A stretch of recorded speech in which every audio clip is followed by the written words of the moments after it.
তারপরে যে সাইকেলটা দেখাবো, অনেকে চাচ্ছেন যে বাচ্চার জন্য সাইকেল দিবেন, এত বাজেট করে লাভ কি, একটু কম বাজেটের মধ্যে একটু ভালো মানের সাইকেল হলে কেমন হয়। তাদের জন্য কিন্তু সুবর্ণ সুযোগ রয়েছে। এই সাইকেলটা হচ্ছে স্ট্রোক লোডেড সাইকেল, দেখেন একদম ফ্রেশ কন্ডিশন। এটা বডিতে কিন্তু কোনোভাবে রং করা হয়নি, আমাদের কাছে আরো আছে সেগুলো বডিতে রং করা থাকবে, কিন্তু এই সাইকেলটাতে কিন্তু কোনো রকম রং ব্যবহার করা হয়নি।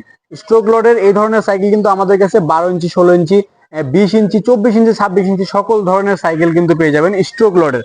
অর্থাৎ এগুলো লোডের সাইকেল, পরবর্তীতে রেডি করে আমরা বিক্রি করি, যেগুলো নতুন দামের তুলনায় একদম অর্ধেক দামে। যেমন এই সাইকেলটা কিন্তু আপনারা আমাদের থেকে নিতে পারবেন মাত্র 4,500 টাকা। দেখেন কত সুন্দর সাইকেল, মাত্র 4,500 টাকা। তো যাদের লাগবে 8 থেকে 10 বছরের বাচ্চাটা ব্যবহার করতে পারবে, সিট নিচা করলে 6-7 বছরের বাচ্চা কিন্তু ব্যবহার করতে পারবে, সিট উঁচু করে 12-14 বছরের বাচ্চারা কিন্তু ব্যবহার করতে পারবে। এটার সাইজটা হচ্ছে 20। তো যাদের লাগবে স্ক্রিনশট দিয়ে, সাইকেলটা কিন্তু এক পিসে আমাদের কাছে আছে এই মডেলটা, অন্য মডেল নিলে আবার দেওয়া যাবে। এই মডেলটা একটাই আছে, যাদের লাগবে সরাসরি স্ক্রিনশট দিয়ে আমাদের হোয়াটসঅ্যাপ নাম্বারে যোগাযোগ করুন।